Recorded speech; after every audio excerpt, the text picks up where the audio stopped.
Selamat pagi para siswa sekalian, Sekolah Alkitab Tumbuh Bersama. Mata pelajaran kita pagi ini ialah tentang doktrin dosa. Saudara-saudara sekalian, para siswa sekalian, saya ingin Anda perhatikan dengan baik tentang doktrin dosa ini, karena ini penting bagi para siswa yang belajar Alkitab. Sebab dosa merupakan bagian dari pentingnya karya keselamatan yang kemudian Yesus Kristus Tuhan kita kerjakan buat kita sekalian. Dosa adalah satu penghalang kita untuk kita menyembah dan berhubungan dengan Tuhan. Sebab itu, oleh karena itu, saya ulangi lagi, sebab dan oleh karena itu, kami berharap para siswa sekolah Alkitab ini mempelajari dengan baik. Pengertian dosa, dosa merupakan suatu permusuhan yang aktif terhadap Tuhan dan secara aktif melanggar hukum atas perintah Tuhan. 1 Yohanes 3 ayat yang keempat, sehingga menyebabkan kesalahan dan kelemahan yang terjadi. Sebab dosa itulah yang menyebabkan kita tidak mempunyai hubungan kembali dengan Tuhan. Dosa itu diakibatkan dari manusia sendiri, dengan kebebasannya menolak untuk tunduk kepada Allah yang berotoritas dan menolak untuk mengikuti petunjuk dan perintah Tuhan. Jadi, salah kalau ada pengertian bahwa Tuhan juga menciptakan dosa. Tidak. Dosa itu terjadi karena maunya manusia. Manusia mempunyai pilihan dan pilihan itu disebabkan karena sebab akibat, muncul akibat daripada sebab itu, yaitu manusia berdosa. Sementara kita mempelajari dosa atau doktrin dosa ini, dan saya berdoa agar supaya pengertian ini sampai dalam pikiran teman-teman sekalian para siswa sekolah Alkitab.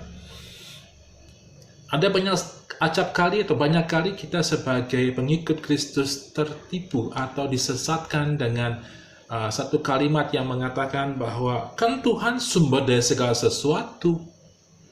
Tuhan bisa juga, kalau Tuhan adalah sumber dari segala sesuatu, apakah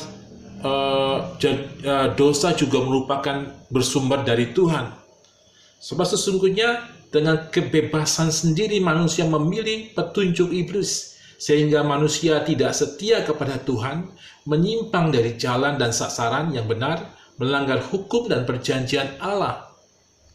Dan pengertian ini dapat kita lihat dari Adam dan Hawa tentang proses atau skenario atau kejadian yang dialami oleh Adam dan Hawa di Taman Eden, yang dengan kebebasan secara aktif memilih untuk mengikuti apa yang mereka mau dan cocok dengan pendapat iblis, melawan Tuhan yang berotoritas yang seharusnya mereka percayai dan sadari sebetulnya. Kejadian 2, kejadian pasal 2, pasal 3. Dosa yang telah menjangkiti manusia menyebabkan manusia terpisah dengan Allah yang suci.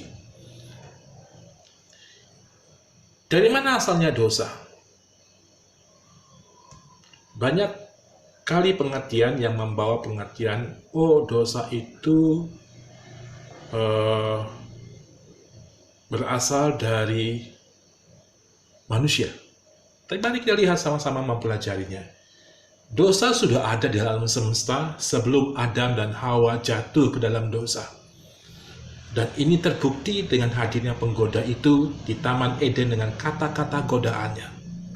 Tapi Alkitab tidak memberikan rincian dan keterangan tentang kejatuhan iblis dan malaikat-malaikatnya ke dalam dosa, kecuali asal muasal dosa dalam kaitannya dengan manusia. Jadi sebelum manusia Adam dan manusia Hawa itu diciptakan, sesungguhnya dosa itu sudah ada. Apa buktinya? Buktinya ada penggoda, ada ular yang menggoda, memutarbalikkan kata-kata yang diucapkan oleh Tuhan kepada manusia, hingga akhirnya manusia memilih apa yang disodorkan oleh iblis dalam berupa ular dan melanggar apa yang Tuhan perintahkan. Waktu manusia mendapatkan perintah dari Tuhan, janganlah engkau makan pohon yang baik dan benar ini, sebab waktu engkau makan pohon yang baik dan benar ini, maka engkau akan mati. Itu perintah Tuhan. Itu hukumnya Tuhan. Itu yang Tuhan tetapkan kepada manusia untuk tidak melakukannya. Tetapi bagaimana Akibat daripada itu semuanya, waktu manusia dengar dan ikuti godaan-godaan iblis di Taman Eden, saat itu manusia telah melanggar hukum Tuhan dan telah berdosa. Kejadian pasal 2 katakan, akibat dari dosa itu manusia mati. Mati di mana? Mati di tubuh, mati di jiwa, mati di roh. Kejadian katakan bahwa manusia diciptakan Tuhan serupa dan segambar dengan Allah. Pada saat manusia berdosa, maka ada bagian manusia yang mati. Mati jiwanya, mati imannya, mati hubungan dengan Tuhan, mati rohnya, dan akhirnya mati tubuhnya. Manusia tidak kekal seperti Tuhan menciptakan pada mulanya. Oleh karena itu, akibat dosa ini menyebabkan manusia tidak lagi segambar dan serupa dengan Tuhan Pencipta. Bagaimana kita menyikapi pertanyaan yang kadang muncul? Sebagai siswa sekolah Alkitab, Anda harus memperhatikan dan mendengar dengan baik penjelasan ini. Dari mana asal dosa jika Allah sumber segala sesuatu? Apakah Allah juga menciptakan dosa? Jawabannya demikian, benar bahwa segala sesuatu berasal dari Allah, tetapi apakah dosa dan sombong itu termasuk kategori segala sesuatu? Coba Anda renungkan baik-baik sebagai para siswa yang mempelajari itu, mempelajari firman Tuhan hari ini. Kalau Allah adalah sumber dari segala sesuatu, apakah dosa dan sombong itu termasuk dari segala sesuatu yang disebutkan? Apakah dosa berasal dari Allah? Anda harus menjawab dengan baik. Dan saya sedikit memberikan penjelasan tentang hal ini. Jadi masalah dosa bukanlah masalah asal-usul, melainkan kecenderungan bertitik tolak dari sebab akibat.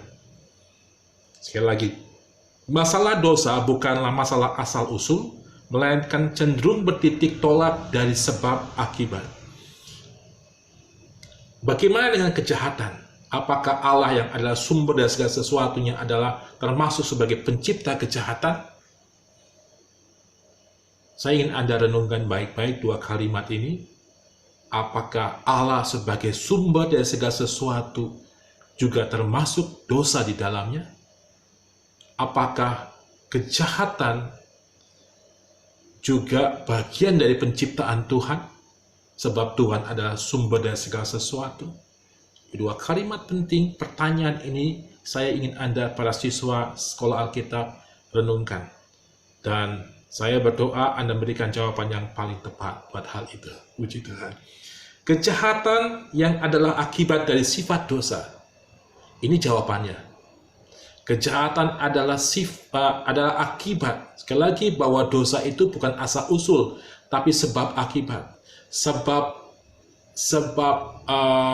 Adam dan Hawa menginginkan pengetahuan yang baik dan buruk, akibat daripada melanggar hal itu, dia berdosa. Sebab akibat. Kejahatan adalah akibat dari sifat dosa. Jadi dosa itu punya sifat-sifatnya. Seperti gelap dan terang, demikian juga keadaan daripada sifat dosa. Mari kita lebih dalam lagi mempelajari tentang doktrin dosa ini, dan saya berdoa agar supaya Anda menangkap.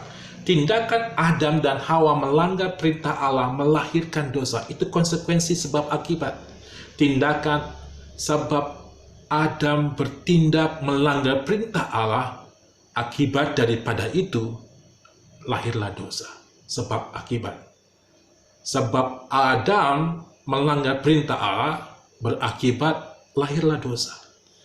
Kemudian timbul akibat lainnya yang bersifat kecenderungan berbuat dosa. Atau dalam bahasa kami sebagai pengajar, tabiat dosa.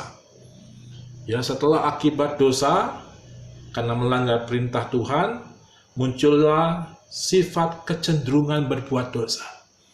Dan ini diwarisi Adam ke dalam diri kita sekalian sebagai manusia. Kemudian seluruh manusia yang diturunkan oleh Adam dan Hawa memiliki tabiat dosa sejak bayi. Sejak manusia dilahirkan, ada tabiat dosa yang dikandung dan diwarisi Adam pada diri kita sekalian. Allah berfirman, segala sesuatu adalah baik. Penting buat Anda ketahui. Waktu Allah menciptakan alam semesta, Dia katakan demikian, segala sesuatu adalah baik. Saat Tuhan menciptakan manusia, sungguh amat baik ciptaan Tuhan ini.